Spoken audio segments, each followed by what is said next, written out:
The city pulsed, a symphony of sirens, laughter, and bass lines thumping from passing cars.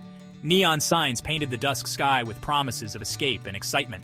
In the heart of it all, perched on the steps of a graffiti-splattered monument, a figure stood out against the urban chaos. He wasn't shouting to be heard, yet a hush seemed to fall as he began to speak. His words carried on the breeze like a familiar melody. Imagine Jesus, draped not in flowing robes, but in clothes that spoke of the city. Jeans, maybe a hoodie, his eyes reflecting the city lights. He wasn't on some distant mountaintop. He was here, in the thick of it. His presence as familiar and comforting as a favorite playlist. Around him gathered a crowd, drawn in by his words, his energy, his undeniable authenticity.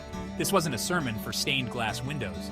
This was a message for the streets, for the souls searching for meaning amidst the urban sprawl. This was the Sermon on the Mount, remixed and remastered for a generation raised on hashtags and hustle. The Beatitudes weren't dusty pronouncements from a bygone era. They were life rafts tossed into the sea of uncertainty that so many young hearts were navigating. He spoke of peace, not as the absence of trouble, but as a deep-rooted strength that could weather any storm. He spoke of justice, not as a distant ideal, but as a fight worth fighting, a cause worth championing. His gaze swept over the crowd, connecting with each individual, acknowledging their dreams, their doubts, their desires. He saw them, truly saw them, and in that gaze, they found a glimmer of hope, a sense of belonging, a feeling that maybe, just maybe, they weren't alone in this crazy, beautiful mess called life. This was their city, their time, and these words, ancient yet eternally relevant, were for them. "Blessed are the humble," he began, his voice a soothing contrast to the city's cacophony. "Blessed are those who know they're not all that, who don't need to prove anything, who are cool with not being the loudest voice in the room." Because in a world obsessed with self-promotion, humility was a revolution. It was about knowing your worth without needing validation from every follower and like. "Blessed are those who mourn," he continued, his voice softening. He wasn't talking about wearing black or putting on a show of grief. He was talking about the real, raw ache of a world where things were often so broken, so unfair. He saw their tears, for lost dreams, broken hearts, for a planet crying out for healing. He saw their empathy, their refusal to turn away from the tough stuff, and he called it a blessing. "Blessed are the meek," he said, and the word landed differently than they expected. This wasn't about weakness, but about quiet strength, about using your voice to lift others up, not tear them down. It was about choosing kindness over clout, compassion over competition. "Blessed are those who hunger and thirst for righteousness," he went on, his voice gaining strength. "You guys, you get it. You see the messed up stuff, the inequality, the hate, and you're not okay with it.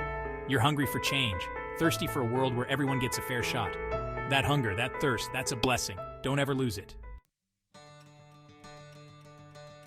You're the salt of the earth," he declared, his words popping like a snare drum.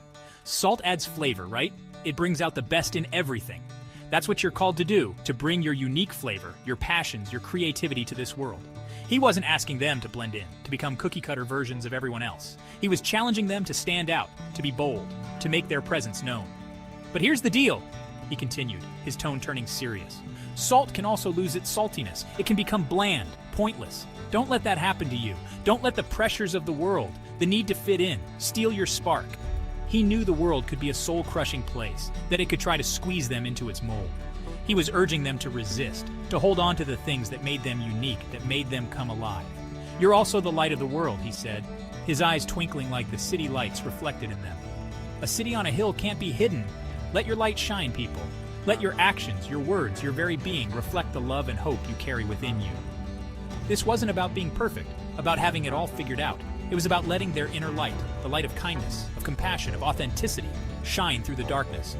"Don't hide your light under a bushel," he urged, his voice filled with passion. "Let it illuminate the world.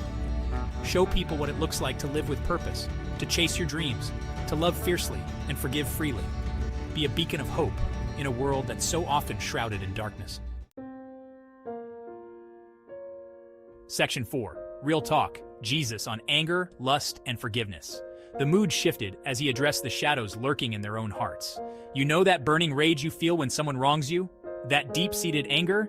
It's like a fire, slowly consuming you from the inside," he said, his voice low and steady, meeting their gaze with unwavering compassion. He didn't sugarcoat it, didn't shy away from the raw emotions that festered beneath the surface. Lust, envy, bitterness. These things poison the soul, he continued, his words cutting through the noise of their doubts and insecurities. They chain you to the past, steal your joy in the present, and blind you to the possibilities of the future. Forgiveness, though, he said, a gentle smile gracing his lips, forgiveness is the key that unlocks those chains. It's choosing to release the anger, the hurt, the bitterness, not because the person deserves it, but because you deserve peace.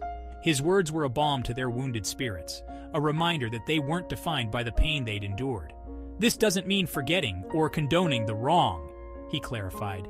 It's about choosing to move forward, to break free from the cycle of anger and resentment. He spoke of forgiveness as an act of radical self-love, a way to reclaim their power and step into the fullness of who they were meant to be. Section 5, Love Unfiltered, no likes, no limits, love your enemies, he challenged, his words echoing through the square, challenging centuries of ingrained animosity and tribalism. Heads shook, eyebrows furrowed. This was a tough one, a concept that seemed impossible to grasp in a world fueled by division and outrage. Look, I get it, he said, his tone understanding. It's not easy loving those who've hurt you, who've betrayed you, who make your life a living meme. He wasn't asking them to condone injustice or pretend that pain didn't exist. He was pushing them to dig deeper, to tap into a love that transcended the boundaries of their comfort zones. But here's the thing, he continued, his voice filled with conviction. Hate, it's a heavy burden to carry. It weighs you down, drags you into the darkness. Love, on the other hand, love sets you free. He spoke of love as a verb, an active choice, a daily practice of extending grace and compassion, even when it was hard, especially when it was hard. Love your enemies because that's what blows their minds, he said, a playful smirk crossing his features. It disarms them, breaks down the walls they've built. It shows them a different way, a better way. He was calling them to be revolutionaries, to disrupt the cycle of hate with the radical power of love.